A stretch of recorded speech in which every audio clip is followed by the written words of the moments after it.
ہم نے نا نماز کو کوئی الگ سے چیز سمجھ لیا ہے، بوجھ بنا لیا ہے کہ یار اٹھنا پڑے گا، وضو کرنا پڑے گا، پینٹ پہنی ہے، جوتا کھولنا پڑے گا، الگ سے کام بنا لی. اور نہیں، الگ سے نہیں، اس کو روٹین ورک بناؤ، وے آف لائف بناؤ.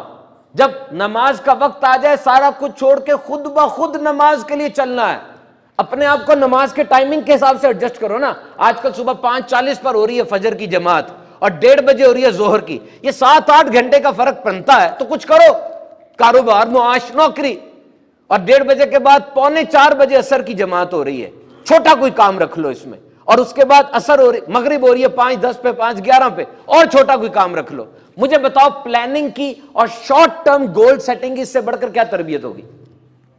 کام ایڈجسٹ کر لو نا اس حساب سے. اور جس بھی حالت میں ہو، فون پہ ہو، چیٹ کر رہے ہو، ان ہاؤس میٹنگ میں ہو، کلائنٹ کے ساتھ ہو، باس کے ساتھ بیٹھے ہو، ورک فرام ہوم ہے، ورک فرام آفس ہے، سیز، پوز، نماز کا وقت ہو گیا. 2 باتیں سوچنی یہاں پہ. ایک، دیکھو مجھے میرے رب کا بلاوا آیا ہے، فلاح کا بلاوا آیا ہے، مجھے میرے رب نے بلایا ہے. اور دوسرا، اگر یہ میری زندگی کی آخری نماز ہو تو ابھی بتاؤ، ابھی موت آ جائے، ابھی اسی وقت موت آ جائے، اگر کیا ہے ہمارے پاس؟ بتاؤ ذرا. آ سکتی ہے نا؟ اس وقت فوراً آ سکتی ہے موت. اگر ابھی موت آ جائے، کیا ہے ہمارے پاس؟ کیا اکٹھا کیا ہے؟ یہ سوچ کے وہ نماز پڑھو. کم از کم نماز کو اتنی تو امپورٹنس دو نا، جیسی کاروباری آدمی نوٹ گنتے ہوئے دیتا ہے، جیسی ملازم پیشہ آدمی تنخواہ کے وقت لیتا ہے، جیسا اسٹوڈنٹ میڈل پہنتے ہوئے لیتا ہے، اتنی تو امپورٹنس دو نا.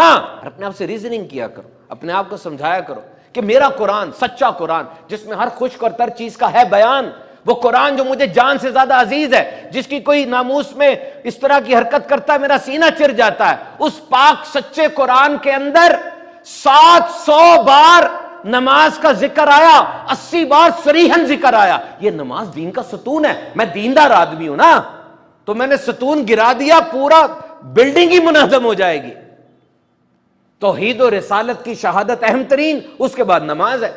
اور یاد رکھنا، یہ میں نے پوری فزیو تھراپسٹ کے ساتھ بیٹھ کے بات کی ہے، میرا پوڈ کاسٹ ہے میرے یوٹیوب چینل کے اوپر. فزیو تھراپسٹ بتاتے ہیں کہ نماز سے زیادہ ہلکی پھلکی ایکسرسائز ہی کوئی نہیں ہے. نماز پڑھنی اللہ کی رضا کے لیے، لیکن دیکھو فزیو تھراپسٹ کہتے ہیں ایکسرسائز 2 طرح کی ہونی چاہیے. نمبر 1، ہلکی پھلکی ہو، تھکائے نہ، اور استقامت کے ساتھ ہو. 1-2 دفعہ کی ایکسرسائز کا طرح فائدہ نہیں ہوتا. اور نماز میں اس سے بڑھ کر کیا ہوگا؟ استقامت کتنی ہے؟ روز 5 دفعہ پڑھ رہے ہو. اور ایک جدید تحقیق میں نے پڑھی، کولیسٹرول سے بچاتی ہے. یہ اس کے اوقات ایسے ہیں. کولیسٹرول از اے ویکسی فیٹ لائٹ سبسٹنس. ہمارے جسم کے اندر 36 کھرب خلیوں میں کولیسٹرول موجود ہے. یہ بڑا ضروری ہے. ہارمونز اس سے بنتے ہیں، وائٹامن ڈی بھی کولیسٹرول سے بن رہی ہوتی ہے. لیکن اگر یہ بڑھ جائے، خون کی شریانوں میں، خون کی وینز اور کیپلریز وغیرہ میں جم جاتی ہے، خون کے ویسلز کے اندر. جیسے پانی کے پائپ میں گند پھنس جائے، پانی فلو نہیں کرتا، کولیسٹرول اگر پھنس جائے، اب بلڈ وہاں سے فلو نہیں کرے گا، تھرومبوسس آ سکتا ہے، فالج آ سکتا ہے، ہارٹ اٹیک ہو سکتا ہے. اور نماز یہ کس طریقے سے کولیسٹرول کو کنٹرول کرتی ہے. یہ جو کولیسٹرول بڑھتا کیسے ہے؟ آپ واکنگ نہیں کر رہے، فیٹی فوڈز کھا رہے ہیں جیسے برگر ہے، پیزا وغیرہ ہے، اسموکنگ بہت کرتا ہے، کوئی شراب پیتا ہے، کوئی واکنگ نہیں کرتا، اب کولیسٹرول بڑھتی. اب نماز کے اوقات دیکھیں، ظہر میں زیادہ رکھتے ہیں، عام طور پہ کھانے کے آس پاس ہوتی ہے. عشاء میں زیادہ رکھتے ہیں، عام طور پہ کھانے کے آس پاس ہوتی ہے. فجر، عصر اور مغرب یہ ایسے وقت میں جب پیٹ خالی ہے، رکعتیں کم ہیں. نوٹ کریں کیسی سائنس ہے، اس کو ڈیل کر رہی ہوتی ہے. طبرانی کی حدیث ہے، بی بی عائشہ سے مروی ہے. سنیں حدیث، اپنی خوراک کو اللہ کی یاد اور نماز کی ادائیگی سے حل کرو. کیسی بات فرمائی میرے آقا نے.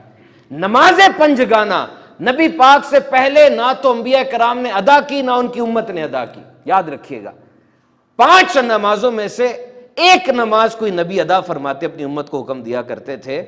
قرآن کی تعلیم یہ ہے کہ ہر نبی نے اپنی امت کو نماز کا کہا اور خود نماز پڑھی. حضرت آدم نے صبح کی نماز پڑھی، حضرت داؤد نے ظہر کی نماز پڑھی، حضرت سلیمان نے عصر کی نماز پڑھی، حضرت یعقوب نے مغرب کی نماز پڑھی، حضرت یونس نے عشاء کی نماز پڑھی، لیکن صرف نبی نے پڑھی، امت کو نہیں کہا. اور میرے آقا علیہ الصلوۃ والسلام نے فرمایا اس عشاء کو نماز کو تاخیر سے پڑھا کرو، کیونکہ اس نماز کی وجہ سے تمہیں پچھلی امتوں پر فضیلت دی گئی، یہ نماز پچھلی امتوں نے نہیں پڑھی عشاء والی۔ میرے محترم سامعین کرام، سوچے تو صحیح، میں نے عصر کا آپ کو بتایا کیسی نماز ہے۔ جب انسان قبر میں اتارا جائے گا نا، وہاں عصر کا وقت بنے گا اور وہ بندہ کہے گا ٹھہر جاؤ فرشتوں، مجھے عصر پڑھنے دو۔ یہ وہ کہے گا جس کو عصر کی عادت ہوگی، اور پھر یا تو اس پہ حساب کم کر دیا جائے گا یا حساب اٹھا لیا جائے گا، کیونکہ جو جواب تھا وہ تو اس نے دے دیا ہے۔ نماز پڑھنے کو دل نہیں کر رہا، اچھا نہیں دل کرا، اٹھو۔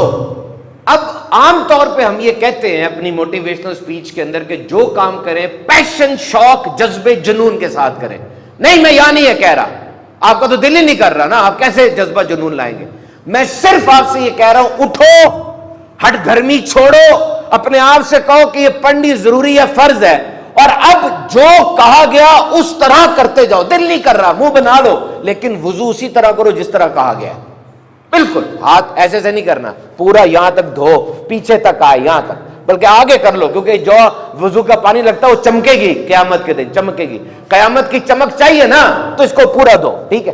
ایسے ایسے نہیں کرنا، ایسے ایسے پورا دھو، پورا دھو، پورا ماتھا اچھی طریقے سے۔ دل نہیں کر رہا یار، منہ بناؤ لیکن دھو، اچھے طریقے سے دھو لیا۔